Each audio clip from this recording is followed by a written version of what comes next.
Assalamualaikum warahmatullahi wabarakatuh. Perkenalkan, nama saya Dewi Indriani, mahasiswa IAIN Salatiga dengan NIM 230401860 dari kelas PGMI 6B. Mata kuliah Keterampilan Berbahasa Indonesia kelas rendah dengan dosen pengampu Bapak Marwanto. Di sini saya akan membahas tentang sejarah bahasa Indonesia dan tujuan pembelajaran bahasa Indonesia.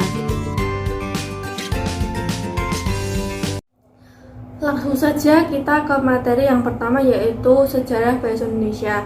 Pada dasarnya bahasa Indonesia berasal dari bahasa Melayu pada zaman Sriwijaya.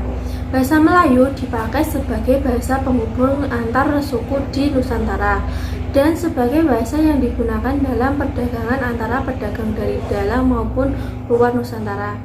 Bahasa Melayu menyebar ke pelosok Nusantara bersamaan dengan menyebarnya agama Islam di wilayah Nusantara, serta semakin berkembang dan bertambah kokohnya keberadaan karena bahasa Melayu itu mudah diterima oleh masyarakat Nusantara sebagai bahasa penghubung antar pulau, antar suku, antar pedagang, antar bangsa, dan maupun antar kerajaan.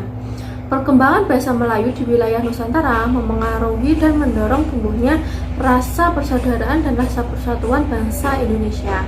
Oleh karena itu, para pemuda Indonesia yang bergabung dalam perkumpulan pergerakan secara sadar mengangkat bahasa Melayu menjadi bahasa Indonesia menjadi bahasa persatuan untuk seluruh bangsa Indonesia.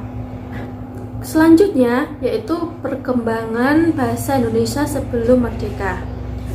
Perkembangan dan pertumbuhan bahasa Melayu tampak lebih jelas dari berbagai peninggalan.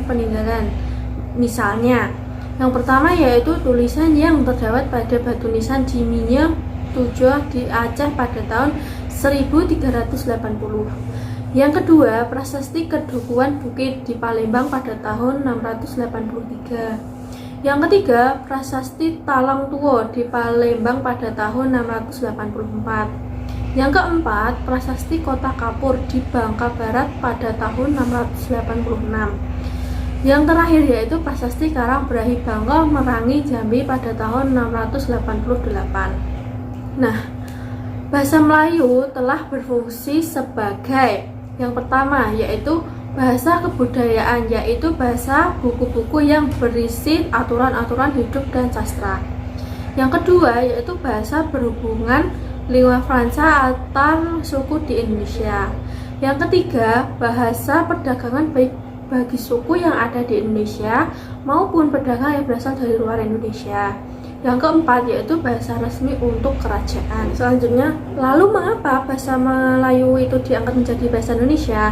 Nah, bahasa Melayu itu ada 4 faktor yang menyebabkan bahasa Melayu diangkat menjadi bahasa Indonesia, yaitu bahasa Melayu sudah merupakan lingua franca di Indonesia, bahasa perhubungan dan bahasa perdagangan. Yang kedua, sistem bahasa Melayu sederhana, mudah dipelajari karena dalam bahasa Melayu tidak dikenal tingkatan bahasanya atau bahasa kasar maupun bahasa halus. Yang ketiga yaitu suku Jawa, suku Sunda, dan suku-suku yang lainnya dengan sukarela menerima bahasa Melayu menjadi bahasa Indonesia sebagai bahasa nasional. Yang keempat, bahasa Melayu mempunyai kesanggupan untuk dipakai sebagai bahasa kebudayaan dalam arti yang luas. Kemudian kita selanjutnya ke sejarah perkembangan bahasa Indonesia pada pasca kemerdekaan.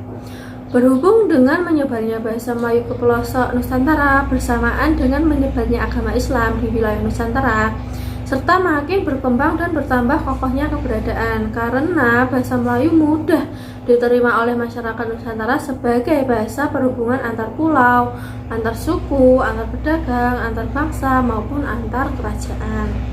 Nah, perkembangan bahasa Melayu di wilayah Nusantara mempengaruhi dan mendorong tumbuhnya rasa persaudaraan dan rasa persatuan bangsa Indonesia. Oleh karena itu, para pemuda Indonesia yang bergabung dalam perkumpulan pergerakan secara sadar mengangkat bahasa Melayu menjadi bahasa Indonesia yang menjadi bahasa persatuan untuk seluruh bangsa Indonesia.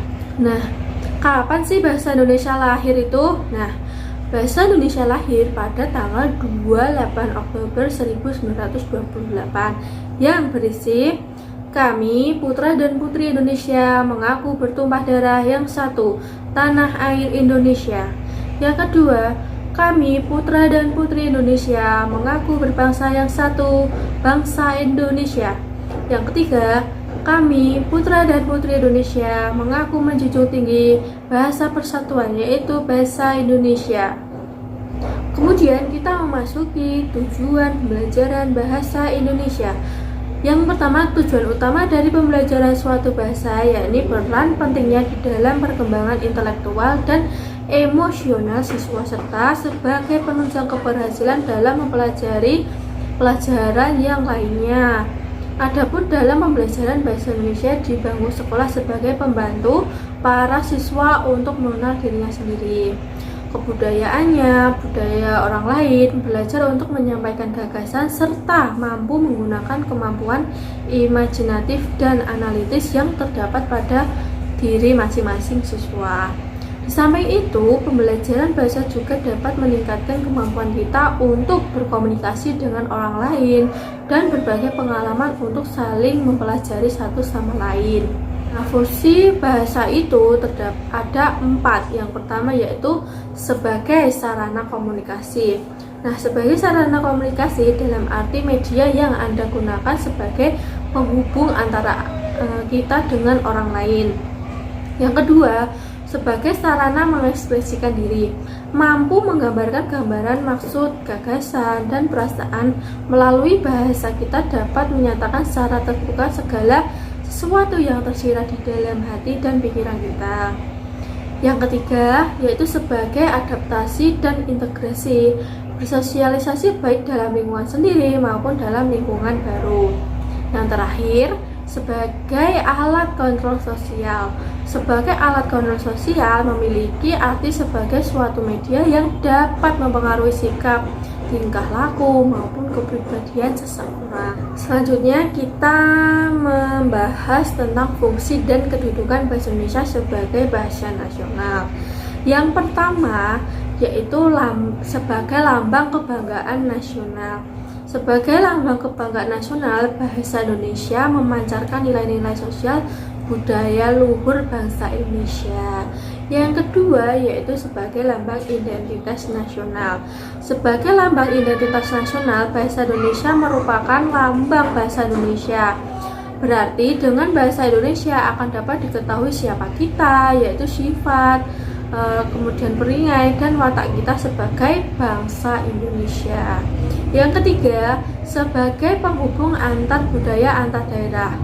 Warga Indonesia terkenal dengan keberagaman penduduknya yang berasal dari berbagai suku bangsa yang memiliki adat yang berbeda. Dengan adanya fungsi ini, maka seluruh masyarakat Indonesia dapat bersatu walaupun berasal dari suku yang berbeda. Yang keempat, yaitu sebagai alat pemersatu berbagai masyarakat yang berbeda latar belakang sosial, budaya, dan bahasanya. Dengan adanya fungsi ini, maka seluruh masyarakat Indonesia dari berbagai suku bisa bersatu padu. Dengan bahasa Indonesia akan merasa serasi dan aman hidupnya karena mereka tidak merasa dijajah oleh bangsa lain. Fungsi dan kedudukan bahasa Indonesia sebagai bahasa negara. Yang pertama yaitu sebagai lambang kebanggaan bangsa resmi kenegaraan nasional. Pembuktian bahwa bahasa Indonesia sebagai bahasa resmi kenegaraan ialah digunakannya bahasa Indonesia dalam naskah proklamasi kemerdekaan Republik Indonesia pada tahun 1945. Yang kedua, bahasa pengantar resmi di dunia pendidikan. Bahasa Indonesia digunakan dalam penyampaian pendidikan di Indonesia dari taman kanak-kanak hingga perguruan tinggi. Walaupun ada beberapa lembaga pendidikan dengan dasar kepraktisan menggunakan bahasa daerahnya untuk penyampaiannya. Yang ketiga yaitu sebagai penghubung antar budaya, antar bangsa resmi dalam perhubungan pada tingkat nasional untuk kepentingan perencanaan dan pelaksanaan pembangunan serta pemerintah daerah. Bahasa Indonesia dipakai dalam hubungan antar badan pemerintah dan penyebarluasan informasi kepada masyarakat. Yang keempat, bahasa resmi dalam pengembangan kebudayaan dan pemanfaat ilmu pengetahuan serta teknologi modern.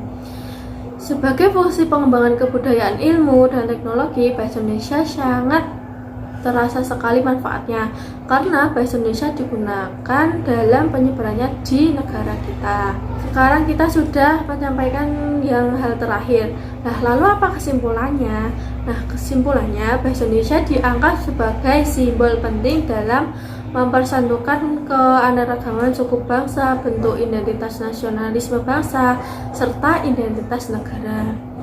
Nah, pembinaan dan pengembangan bahasa Indonesia di kalangan generasi muda memang perlu ditingkatkan dan perlu mendapatkan perhatian kita bersama. Tanggung jawab pengembangan dan pembinaan bahasa Indonesia merupakan tanggung jawab kita bersama. Upaya memelihara, menjaga bahasa Indonesia sebagai bahasa persatuan harus dimulai dari kita.